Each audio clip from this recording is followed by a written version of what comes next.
What do I love about restoring classic cars?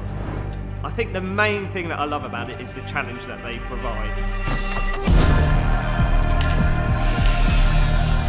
You're going for the best possible result. You're not trying to replicate a manufactured finish. Taking something that you can't get off the shelf, has to be handmade, and the hours that go into it and the level of perfection you can achieve is something that I really, really love.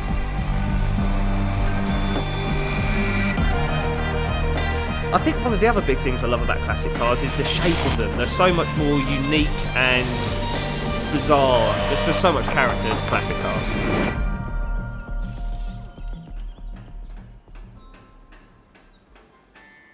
My name's Dave, the owner of DPM Auto Body. We're a garage that specialises in classic car restoration. A car we've recently been restoring is this stunning 1963 Bentley Series 3 Continental drophead. With around 300 of these cars originally made, they have become extremely rare. They were one of the most expensive production cars at the time, hence why there was so little of them actually made.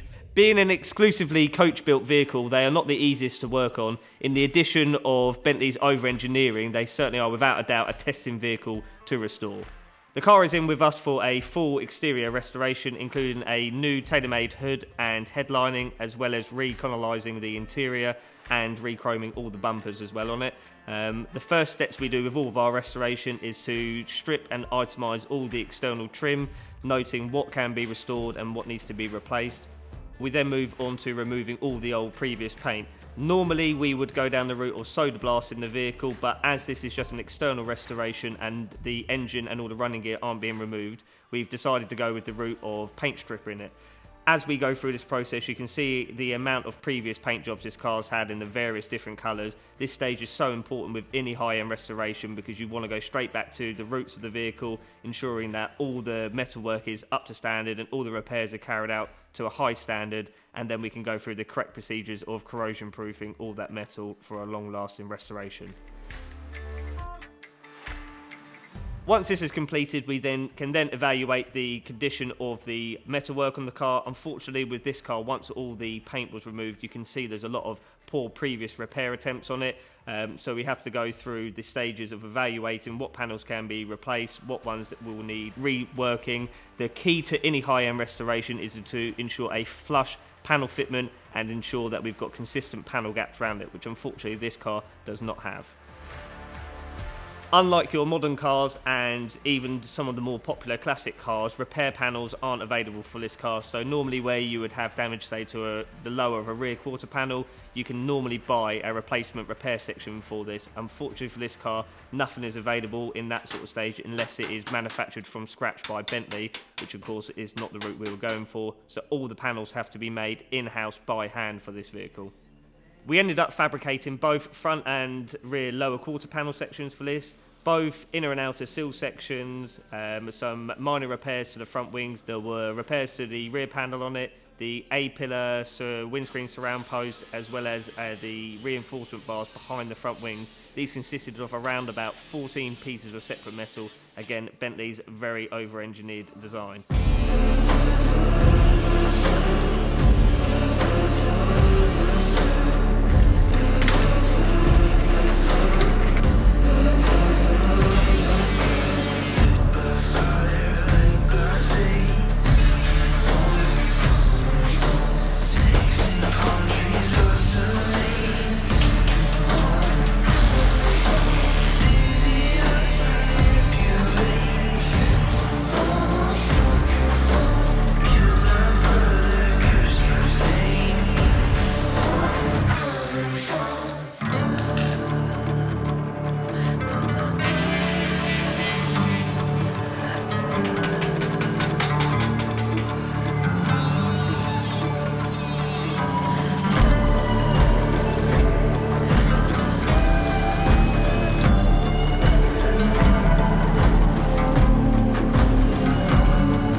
After the fabrication and fitment of all the repair panels, we then move on to what's called panel gapping. This is where we either remove product and weld up the panel seams or add weld and product to ensure a consistent 5mm panel gap on all of our panels.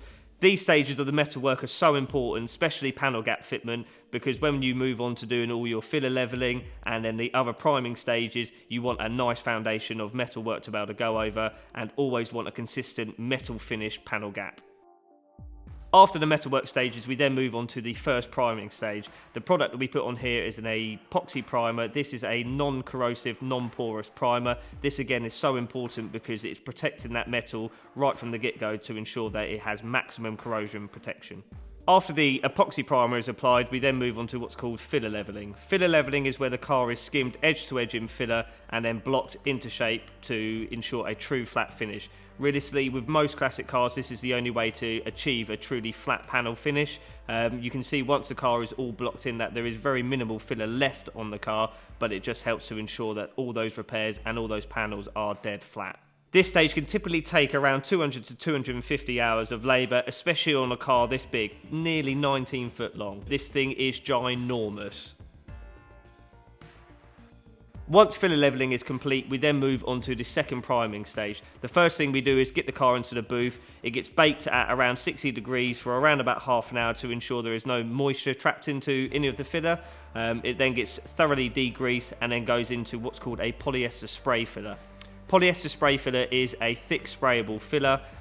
We typically apply around about 4 coats of this product. For us, this stage is the first one that is visually satisfying because you see the car all in one complete colour, and you see all that hard work through the metal work stages and the filler work come to light, and it really starts to show.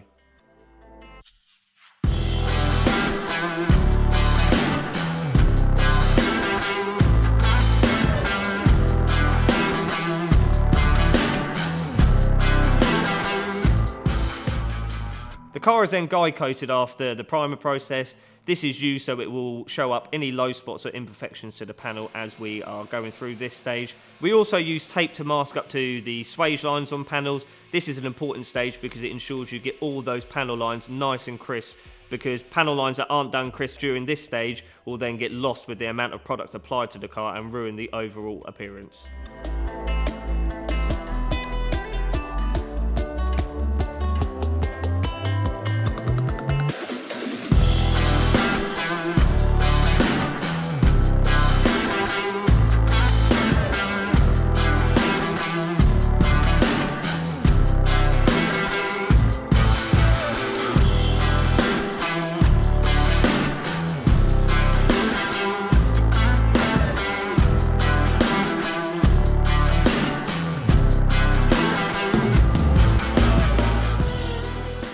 During this stage, we also run through what's called a chrome test fit stage. So we test fit all the loose trim and panels to the car to ensure that everything is fitting flush, because this isn't something you want to do once the car's all painted.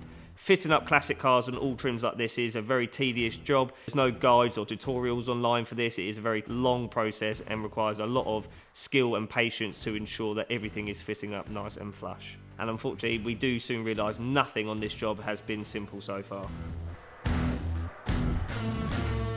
We then move on to the final prime stage. This is where we can remove all the exterior panels, carry out the repairs necessary to the inside of all the panels and the door shuts.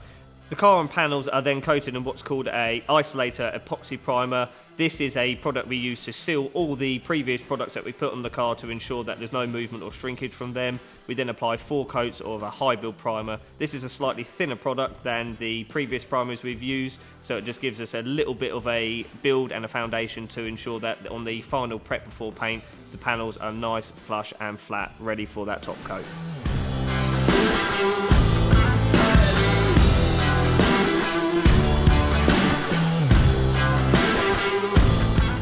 This stage of primer is then prepped up similar to how we've done our previous stages. We're just using a finer grit of sandpaper. We finish the car up to a 500 grit on this stage.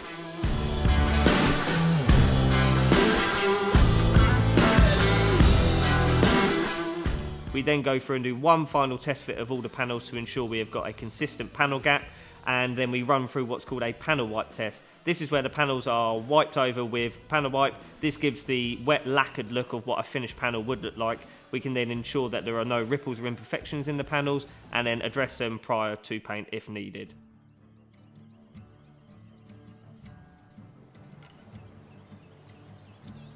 Finally, the big day has come, final paint day. This is the most rewarding stage of any restoration because all those hours previously have now come to light and we get to see the final result. So we get the car in, mask it up. I like to always try and mask up all of our final paint jobs as neatly as possible. I always find that this makes them come out that little bit cleaner. A final tinted epoxy wet and wet primer is applied prior to paint. We then key it up, ready for its top coat.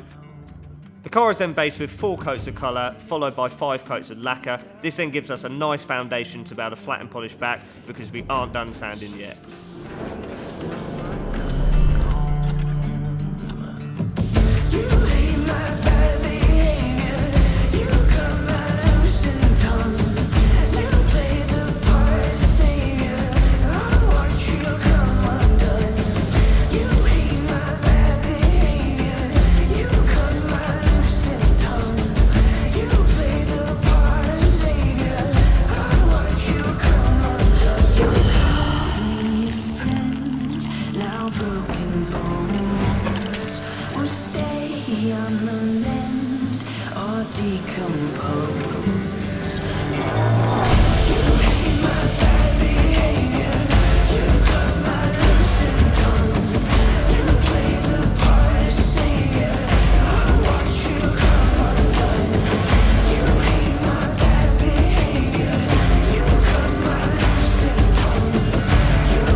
Once painted, we then move on to what's called flatten and polishing. This again is one of the most important stages in any high-end restoration in our eyes because you are flattening down that paintwork to ensure there are no ripples, orange peel, imperfections throughout the job.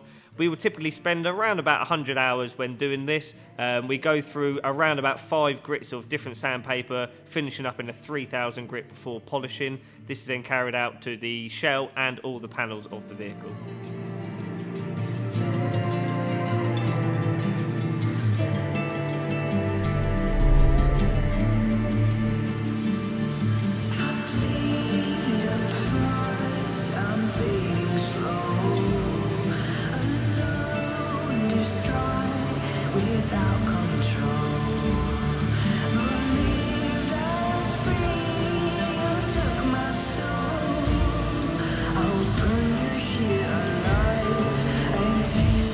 You get a real deep depth of gloss coming from it, as well as that flawless, ripple-free finish.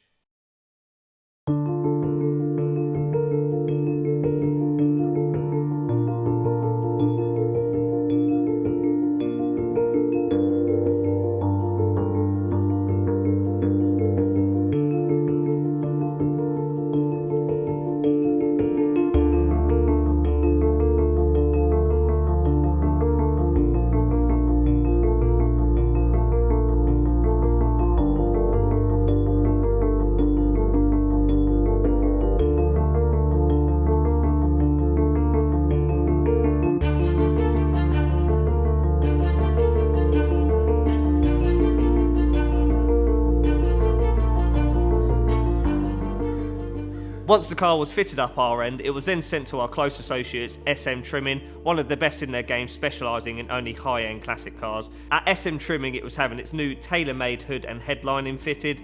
The client wanted the interior bringing back to life because unfortunately it was extremely aged, but he still wanted to maintain that patina look that was extremely important to him, so a recolonisation instead of a full retrim was the way to go for this.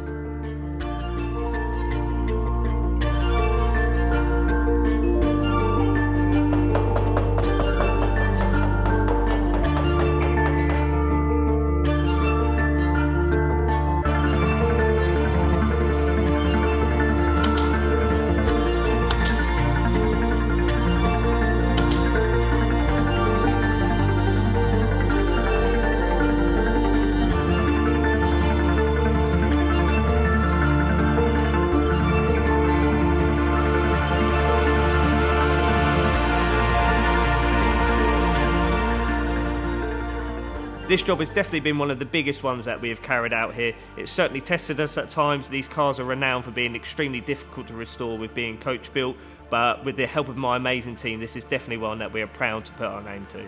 In total, around about 1,200 hours of labour have gone into this job, and I think it would be a real struggle to find one of these models done to this standard.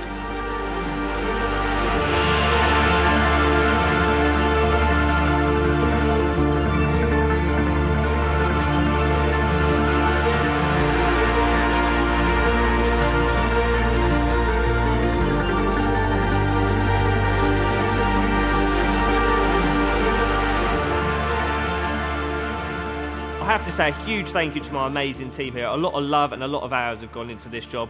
We all pride ourselves here on achieving the highest standard of work and feel like we have achieved this on this job.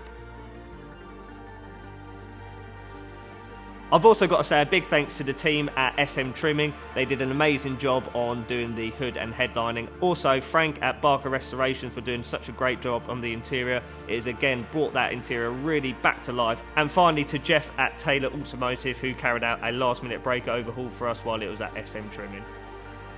We now get to return the car proudly back to its owner to enjoy for many years to come.